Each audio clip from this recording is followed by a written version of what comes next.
Hey there, bored people. I mean, I'm assuming you're bored if you've clicked on this video. I'm Ken the Metal Professor, host of Mostly Metal on WVLP in Valparaiso, Indiana. A 2-hour, mostly heavy metal show that airs on Wednesday and Sunday nights, 103.1 FM if you're in the Valparaiso area, WVLP.org if you're not. This week's show was kind of fun. I put it together for tonight and for Sunday night. We're not doing live shows right now, so everything's getting put together in advance. And I have fun with the mostly part of Mostly Metal once in a while. Last week's show, it was all metal, and I played my top 10 favorite Fates Warning songs. This week's show, I put in a couple of new black metal releases by Winterfilleth and Oransi Pazuzu. And then immediately after that, I played my top 10 favorite REO Speedwagon songs. So I'm making two videos right now.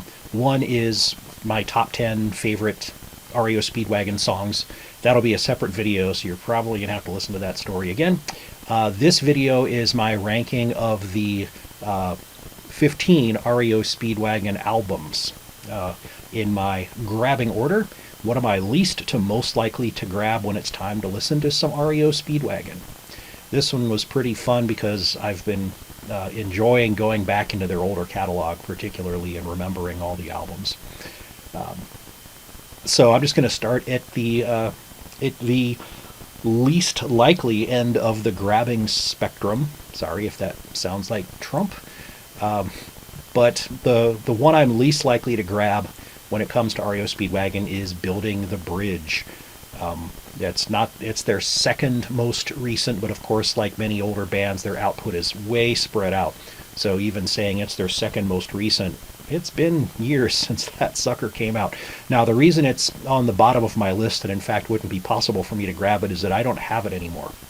So it's kind of cheating to put it on this list, but one of the reasons I know it would be last was that many years ago when I decided we were moving, I decided to trim down my CD collection, and I kept the CDs from a band that I was definitely going to listen to again, and ones that I was pretty sure, you know what, I'm never going to listen to this sucker again.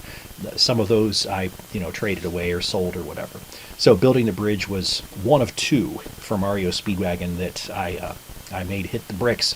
And in fact, it's hard to find now. I poked around and, regretting my decision, I decided, my collector mentality wants me to have the whole set. I should look for it, but it's hard to find. I'm not going to pay a lot of money for a used copy, and it's the one REO Speedwagon studio album that's not on Spotify as far as I can tell. And so I just typed in, for the track list on Google, I saw the songs and all the titles, and I'm like, I do not remember any of these songs whatsoever. So clearly nothing stuck with me. At number 14, on the other hand, comes The Earth, a Small Man, His Dog, and a Chicken. That is a real album title. I also got rid of this one at some point. However, this one is on Spotify. When I saw the track list, I immediately recognized a couple of songs. So there's at least two of them that stuck with me. Halfway and You Won't See Me. And, I could tap my toes and think about what they sounded like. And I listened on Spotify to the whole album, and I was like, yeah, those are the two songs on this that I like. But all in all, of all the ones that are even on Spotify, it's my least favorite. At number 13, I'll put This Time We Mean It. So now I'm leaping all the way back into the 70s, and I should have prepared my spreadsheet here with the years that these things came out, but I'm not going to pause and go type all that in. This was their fifth album.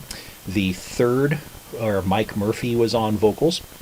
This one is, to me, a little too twangy, a little too kind of boogie-woogie nightclub sort of rock, although I do really like the opening track, Reelin', and Candelera.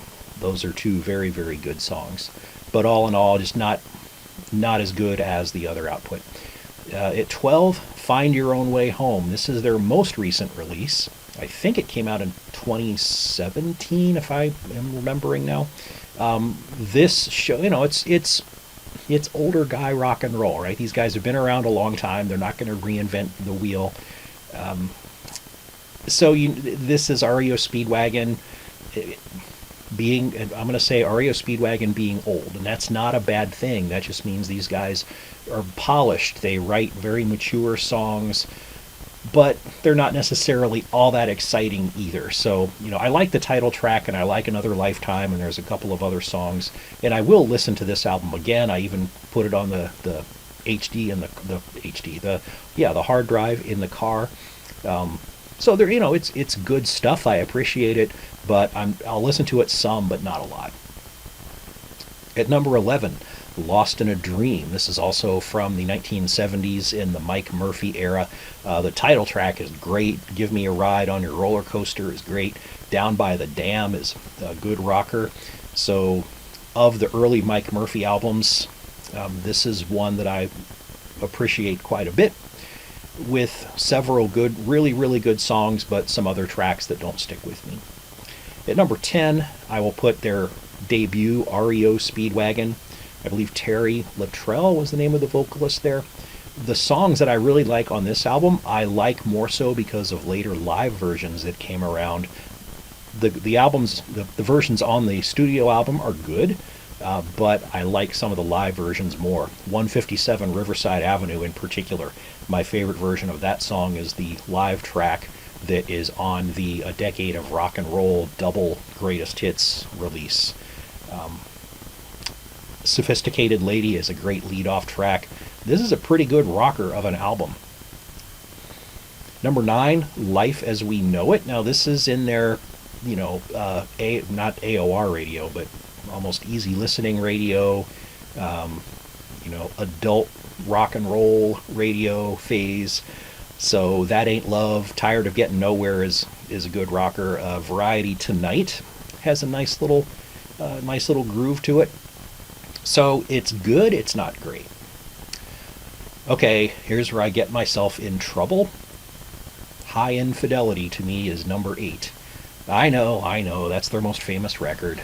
But I hadn't listened to it for a while, and when I went back, I was like, okay, the songs that are super famous, I'm tired of and I don't want to listen to anymore, and the ones that aren't super famous, they're not great.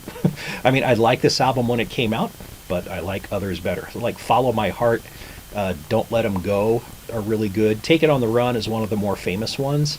That's good, but the other real big hits off of that album just don't do it for me. Tough Guys, it's okay.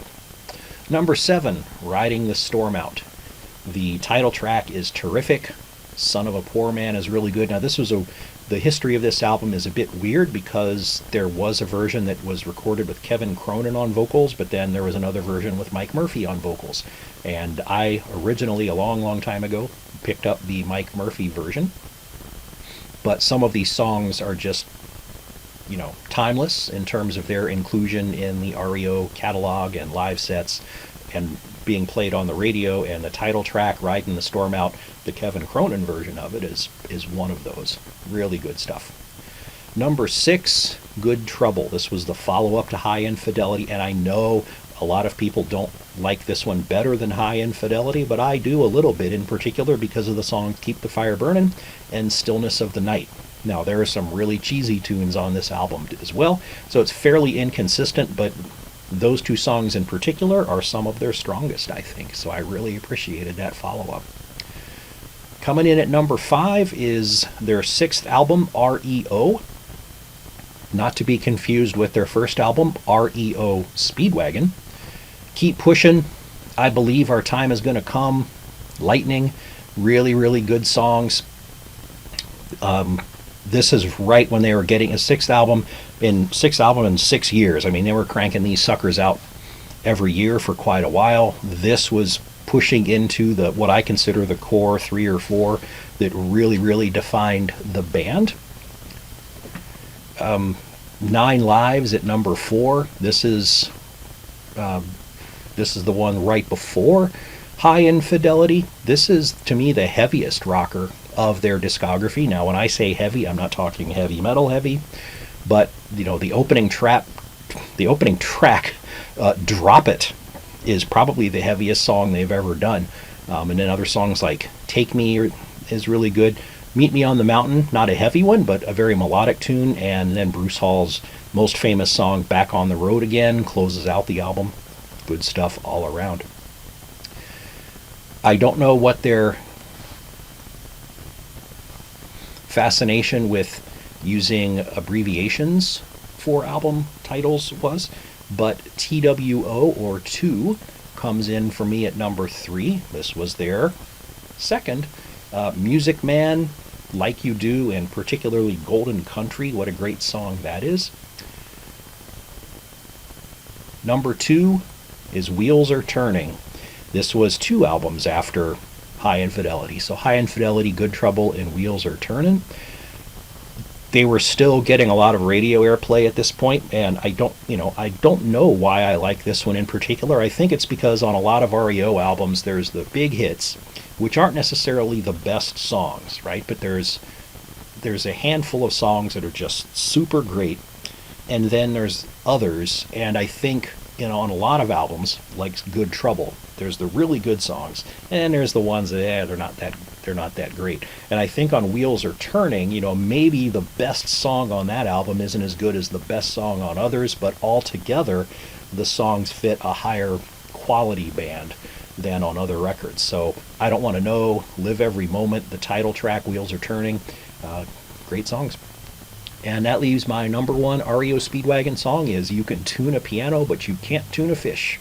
Probably the best, worst album title in rock and roll history. It's also the best, worst album cover in rock and roll history, as opposed to the follow-up 9 Lives, which is the worst album cover of theirs by far. The band photo there is just terrible. I don't know what they were thinking. But on You Can Tune a Piano, But You Can't Tune a Fish, you've got Roll with the Changes and Time for Me to Fly, right? I mean, those 2 songs are embedded in rock and roll history. And Say You Love Me and Say Goodnight, which closes the album, just a banger of piano and drums and guitar on that. It's a great rock and roll tune.